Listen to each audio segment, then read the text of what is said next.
In the closing decades of the 18th century, the city of Charleston, South Carolina, stood as one of the wealthiest ports in North America. Its cobblestone streets echoed with the rhythm of horse-drawn carriages and the murmur of the Atlantic tide. Behind the elegant facades of its grand homes, however, lay a different reality, one built on the backs of the enslaved. At this time, Charleston was home to one of the largest enslaved populations in the United States. It was here that African culture, forcibly brought across the ocean, mixed with European traditions to create something unique and powerful. Within the kitchens of the elite, enslaved cooks carried forward centuries of inherited knowledge, recipes, spices, and stories passed down through generations of West African heritage. Among them was Hannah, an enslaved woman known throughout the city for her extraordinary culinary skill. She worked in one of Charleston's most prominent households, believed to belong to the influential Rutledge family. But Hannah's kitchen was more than a place of labor. It became a quiet space of resistance, communication, and creation, a sanctuary where whispers of freedom traveled like the scent of simmering stew. What began as the simple act of cooking would soon ignite something far greater, a spark that would ripple through Charleston's enslaved community and eventually echo across the Atlantic world. The story of Hannah cannot be understood without the story of Charleston itself, a city deeply entwined with the transatlantic slave trade. Between 1700 and 1808, more than 150,000 enslaved Africans passed through Charleston's ports, many of them from the rice-growing regions of West Africa. Their skills in cultivation transformed South Carolina into one of Britain's most profitable colonies. These men and women brought with them not only agricultural expertise but also rich culinary traditions. Techniques of slow cooking, seasoning, and rice preparation shaped what would later become the foundation of Southern cuisine. Yet beneath the layers of culinary innovation lay centuries of endurance and adaptation. By the 1790s, whispers of revolt had begun to stir across the Atlantic world. The successful Haitian Revolution of 1791 sent tremors through every slaveholding society in the Americas. In Charleston, fear and fascination intertwined. The ruling class tightened its grip, passing stricter laws against gatherings and communication among the enslaved. But history often moves quietly, beneath the surface. Enslaved cooks like Hannah moved freely between the worlds of the powerful and the powerless. In the kitchens, they overheard conversations not meant for them, discussions of trade, politics, and war. They exchanged information as they shared ingredients. Food became language, and language became power. It was in this world of coded speech and quiet observation that Hannah began to emerge, not as a soldier or a speaker, but as a silent revolutionary. Through her work, she connected the threads of West African knowledge, Charleston's enslaved networks, and the growing hope that freedom was possible. Hannah's story begins, as many did, in a kitchen built behind one of Charleston's great townhouses on Broad Street. The house belonged to a prominent merchant family whose fortune rested on rice exports and slave labor. Each morning before sunrise, Hannah lit the coals in the brick hearth, her hands moving with practiced precision, preparing stews thick with okra, peppers, and onions. But Hannah's kitchen was no ordinary workspace. It was a crossroads of stories and messages. The household staff, most of them enslaved, used their daily errands as a network of quiet communication. Through Hannah's meals, coded signals passed between homes, herbs arranged in a certain pattern, or a dish sent to another household as a sign that it was safe to meet. In the early 1790s, Charleston's black community was alive with quiet unrest. The news from Haiti, of Toussaint Louverture's rising, had reached the city through sailors and traders.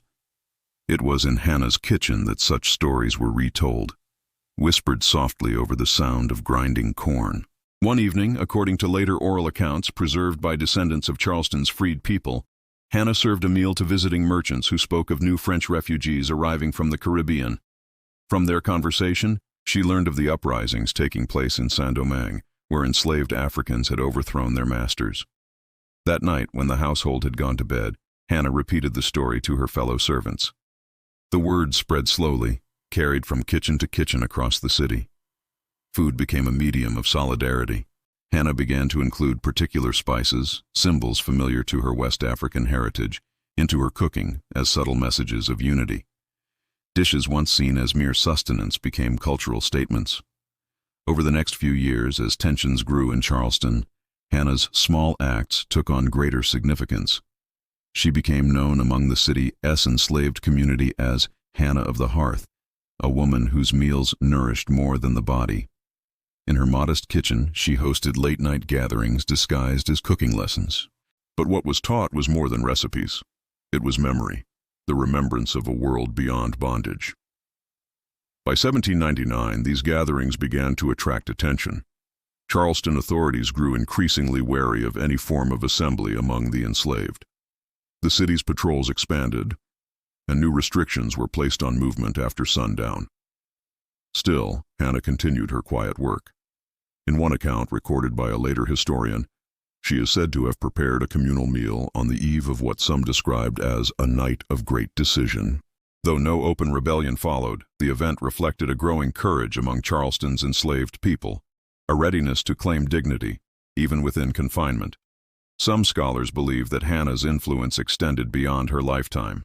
In 1822, when Denmark Vesey organized what would become one of the largest planned slave revolts in American history, oral testimonies referenced earlier gatherings in the kitchens of Broad Street, where a woman named Hannah once spoke of freedom carried through food. Whether or not these direct links can be proven, the continuity of cultural resistance is undeniable. Through Hannah and women like her, African traditions endured in new form, seasoned by survival, stirred by defiance. In the quiet labor of cooking, she turned an act of servitude into one of creation, and creation into an act of revolution. Hannah's story exemplifies a profound yet often overlooked form of resistance, the subtle power of cultural preservation. Historians frequently focus on overt acts of rebellion, but within the enslaved world, everyday actions carried deep political meaning. Cooking, for many enslaved women, was both duty and refuge. The kitchen offered rare autonomy, a space physically removed from the eyes of masters, where voices could blend without immediate scrutiny. Within this space, the transfer of information became both possible and natural. Hannah's knowledge of West African culinary traditions connected her to a lineage of women who had long understood food as a form of identity. The use of specific spices, grains, and techniques was not merely practical, it was ancestral memory made tangible. Her story also highlights the intersection of gender and resistance. While men often appear in historical narratives as the leaders of revolts, women like Hannah preserved the cultural and communicative networks that made such movements possible. Moreover, her influence invites reflection on how African heritage reshaped American identity itself. The dishes she prepared, stews, rice, and okra, would later evolve into the heart of what the world recognizes as Southern cuisine. Beneath every recipe lies a story of endurance, of quiet revolution, and of unbroken lineage. In this sense, Hannah's legacy was not written in documents, but in flavor, in memory, and in the rhythm of survival.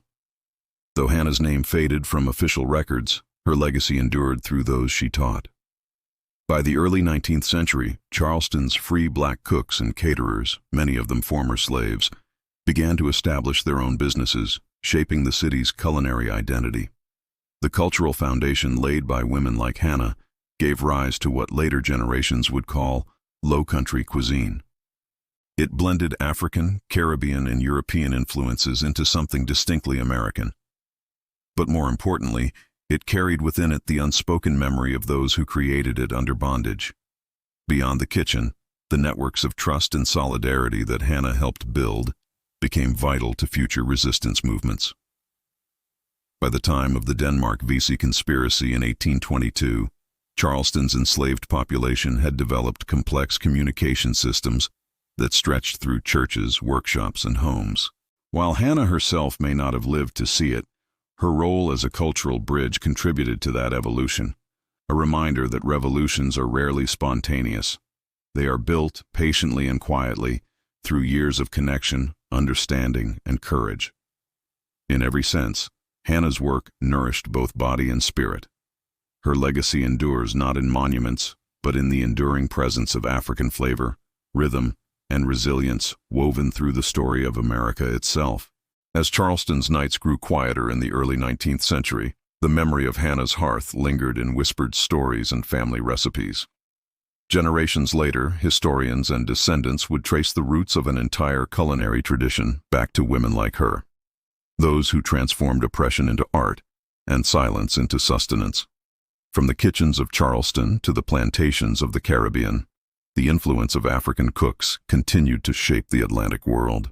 Their hands carried not only nourishment, but heritage.